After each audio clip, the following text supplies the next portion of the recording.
2006 pakai baju Israel. Nggak tahu maunya apa. Mau dinasihatnya juga udah tua ya. Kira-kira diapain guys? Komen di bawah coba.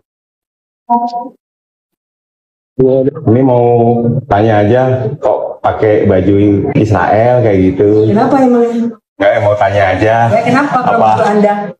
Quran 75 ayat itu tentang Bani Israel. Gitu. Palestina nggak disebut. Hati-hati. Kalau ada ayat Quran tentang Palestina, ibu beli 5 juta. Jadi itu tanah mereka. Oh Yahudi itu pintar. Dia itu bangsa pilihan dari bangsa-bangsa seluruh dunia, kata Quran. Begitu kita buka Quran, coba deh baca Al-Baqarah sedikit aja udah masuk Yahudi semua, cerita itu udah. Begitu Musa, Isa, ini yang sok nih, si bontot ini, Islam ini nggak ngerti baca Quran, dia nggak ngerti. Bismillahirrahmanirrahim. Assalamualaikum warahmatullahi wabarakatuh.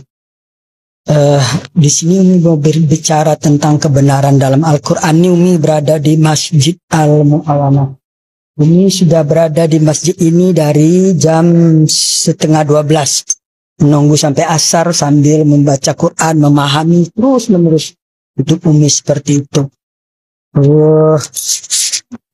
Ini bisa dilihat ayat 101 sampai dengan 104 surat Bani Israel, atau surat Al-Isra, atau surat ke-17. Karena gengsi dong kalau bilang surat Bani Israel. Dari kecil Umi diajarkan Buya di Sumatera Barat itu surat Bani Israel. Dan pernah juga belajar ngaji di Jambi. Surat Bani Israel. Gengsi surat Al-Isra atau surat ke-17 ayat 101 dan sampai 104. Di situ Allah memerintahkan Musa atau Moses untuk membawa Bani Israel menyeberang dari Mesir. Maka sampailah di suatu tempat di tanah terjanji itu. Di situ Allah berfirman di ayat 104-nya.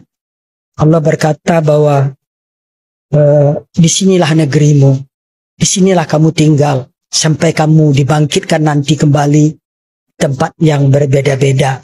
Maksudnya mungkin karena perkawinan, atau karena merantau, atau karena datang ke Indonesia atau ke Amerika gitu. Nah, Umi cari ayat-ayat tentang Palestina. Tentang Palestina nggak ada. Udah bertahun-tahun, puluhan tahun. Mau bertanya kemana? Karena perserikatan benci Yahudi itu sudah diajarkan sejak orang Islam itu masih kecil. Jadi tidak ada di Quran ini ayat tentang kebencian, tapi orang yang membenci punah emang ada. Inna syani'aka huwal abtar. Oleh karena itu, jangan pernah berharap bahwa Israel itu akan kalah. Ingat tanggal 7 Oktober dia diserang tanpa sebab dan sampai korban 1.400 orang. Umi kira bangsa manapun, orang manapun, kalau diperlakukan seperti itu oleh Hamas itu adalah organisasi di dalam tubuh Palestina itu sendiri. Organisasi garis keras, organisasi teroris, kalau boleh dikatakan, dan tak segan-segan membantai kaumnya sendiri juga sesama Islam. Sudah banyak bukti. Nah, oleh karena itu, Umi berharap para ulama, para ustadz, para pemuka agama untuk menyampaikan ayat Quran ini, bahwa tanah itu semuanya adalah milik orang Israel. Jadi kalau Palestina dikasih sebagian itu udah bersyukur mestinya. Kenapa harus minta lebih banyak? Dengan perjanjian Balfour, dengan pengumuman kemerdekaan di Aljazair bulan November tahun 85 itu, bahwa Palestina merdeka. Jadi sampai sekarang nggak pernah mengaku merdeka, itu kan namanya nggak bersyukur. Ada duta besarnya di sini kok, malah minta-minta sumbangan. Jangan-jangan duta besar ini Hamas pula ini. Oh, terus ada perwakilan di PBB. Gitu. Jadi karena itu, tolonglah para ulama, para pemuka agama, para agama Islam maksudnya, Ustadz, dan bahkan Menteri Agama sendiri. Kan Anda itu sebagai ketua Banser itu maksudnya Jokowi nempatkan itu kan biar agak bagak lah kata orang Padang tuh. Katakan yang benar gitu loh. Namanya juga Banser gitu loh. Bahwa lihat ayat 101 sampai 104 itulah. Tanah itu, tanah Yerusalem itu sampai keseluruhannya milik Israel kok. Tapi karena dikeroyok dunia, entah apa itu penyakit keroyok itu. Tapi Umi juga tahu penyebabnya itu sebenarnya, nanti di lain kesempatan Umi akan bicara. Penyebab kebencian itu apa? Sampai semua ikut membenci, demo di sana sini membenci. Semoga Allah memberi kemenangan kepada kebenaran, itu janji Allah. Dan Allah berjanji pasti tidak akan mengusir orang-orang Israel atau Yahudi itu dari negerinya. Demikianlah, semoga mari kita sebarkan perdamaian, kasih sayang dan cinta untuk seluruh umat manusia. Sebagaimana Allah dengungkan di dalam Al-Quran, Innallaha bin-nasi laraufur rahim. Allah sangat kasih sayang dan cinta pada seluruh umat manusia. Ingat itu. 2 kali disebut Allah di Quran. Demikian, semoga dapat dipahami dan Umi tidak ada maksud apa-apa. Maksudnya cuma lillahi ta'ala, dunia Allah menyampaikan kebenaran. Karena kebenaran itu memang pahit. Semoga bisa diterima. Barakallah. Assalamualaikum warahmatullahi wabarakatuh. Bismillahirrahmanirrahim. Assalamualaikum. Assalamualaikum. Nah, ini Umi mau kasih bukti lagi, satu lagi, bahwa tanah terjanji itu, tanah Yerusalem itu adalah milik orang Bani Israel atau Yahudi, bangsa pilihannya ya. Dan janganlah kamu melanggar peraturan hari Sabtu katanya. Hari Sabat, bukan hari Sabtu malah disebut oleh di Quran. Janganlah kamu melanggar peraturan hari Sabat. Tahu-tahu dikirim rudal oleh Hamas. Ya Allah, ini orang Islam ngerti nggak ayat Quran sih? Oh, semua dunia berteriak. Jokowi mengutuk. Retno Marsudi ini ikut pula. Tapi kita harus maklum, karena mereka tuh mempunyai majelis ulama.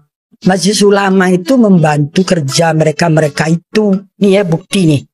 Kalau tanah terjanji itu, tanah Yerusalem itu sesuai dengan Quran ayat 104 itu, dan didukung oleh 75 ayat lainnya, itu milik bangsa pilihan, milik bangsa yang ditinggikan derajatnya dari bangsa-bangsa yang lain. Kata Quran, saudara-saudara, terutama orang Islam dan juga umat agama lain, agama Kristen yang juga banyak juga membenci Yahudi, percayalah, di dalam hukum itu keliru membebaskan orang bersalah itu lebih baik daripada keliru menghukum orang bersalah. Menurut Umi,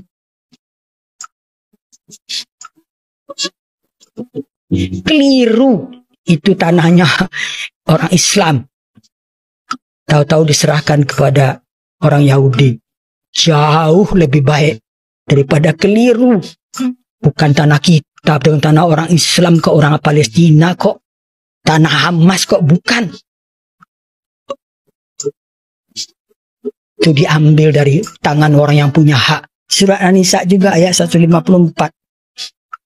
Dan kalau mau tahu artinya nih, sertifikat dari Allah nih tentang tanah terjanji, tanah Yerusalem, dan keseluruhannya itu adalah milik orang-orang Bani Israel atau orang-orang Yahudi.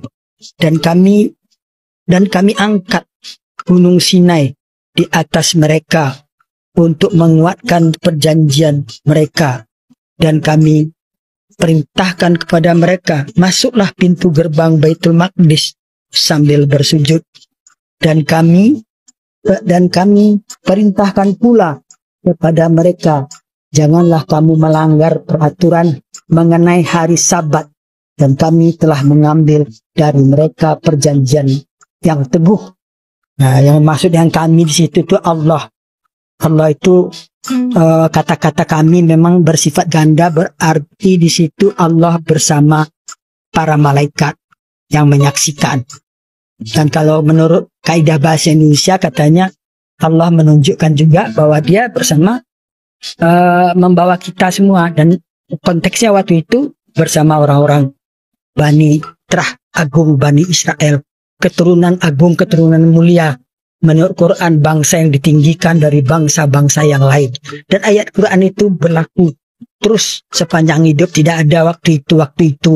Ada yang membuat kurung waktu itu, di masa itu mana bisa ngarang seperti itu, ya. Nah ini kemarin Umi udah bilang sertifikatnya ayat 104 surat Bani Israel atau surat Al-Isra. Al-Isra itu nggak jauh-jauh amat bedanya dengan Bani Israel itu kok, ya. Itu untuk cara untuk melupakan orang-orang Israel aja, maka dibilang surat Al-Isra. Tapi bedanya nggak begitu jauh, dia aja di kamus bahasa dalam Al-Quran ini. Nah, itu sertifikat tambah ini nih, hari Sabat jadi dihormatin nggak boleh, apalagi menyerang, membunuh, ya, merangsek masuk rumah penduduk, dan kita jangan merampas tanah orang. Dan itu Yerusalem memang milik orang Israel, milik orang Yahudi. Ya, Quran yang menentukan sertifikat dari Allah. Ya, kalau istilah itu sertifikat Allah mau dibantah. Sertifikat hak milik rumah Umi aja kalau dibantah orang Umi bisa ngamuk kok, nggak terima gitu. Karena sertifikat cuma tanda tangan ini oleh ketua BPN aja tuh, ya. Karena itu mudah-mudahan himbauan Umi kepada seluruh orang-orang Islam, apalagi yang emosional, yang main ngomong tanpa dasar hukum, Allah pasti murka. Nanti Umi cerita lagi di mana Allah murka, diusir orang-orang yang ngomong, bicara tidak pakai dasar hukum, tidak pakai ilmu, tidak pakai pikiran. Nah, itu ada di ayat Qur'annya, nanti kita sambung lagi.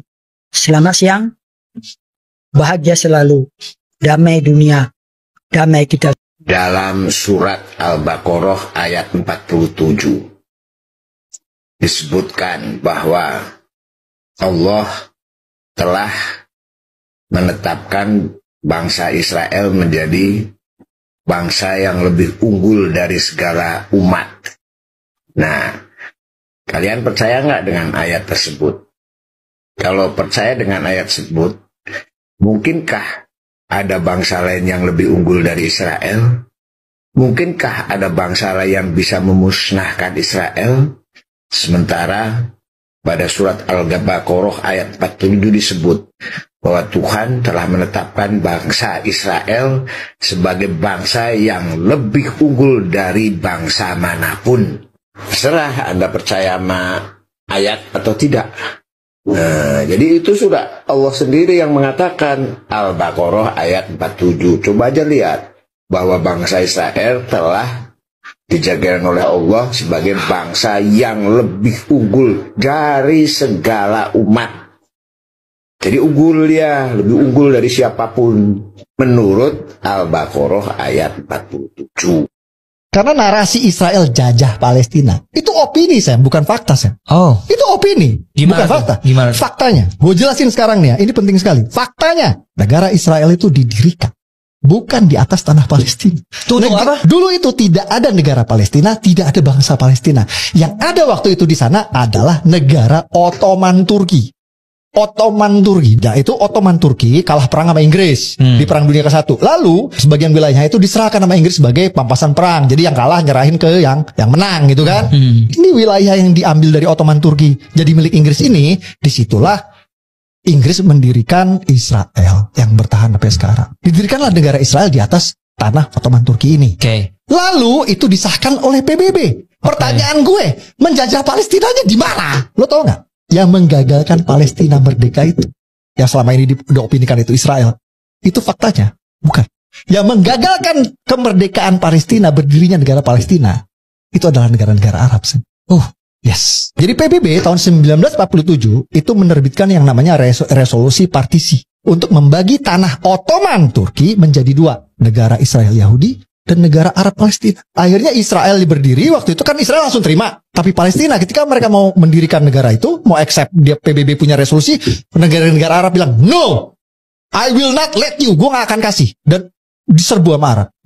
Gaza yang sekarang itu, diributin itu, katanya dijajah sama Israel, itu dikuasai sama Mesir, Terus tepi barat yang sekarang jadi ibu kota Palestina itu dikuasai sama Yordania. Dan sampai akhirnya perang lah si Mesir sama Yordania ini sama Israel. Kalah. Karena kalah perang, mereka harus serahkanlah nih Gaza yang tadinya punya mereka. Mesir serahin Gaza ke Israel dan Yordania serahin tepi barat ke Israel. Lo tau nggak apa yang dilakukan Israel setelah Israel mendapat Gaza dan tepi barat dari Mesir dan Yordania? Gimana tuh?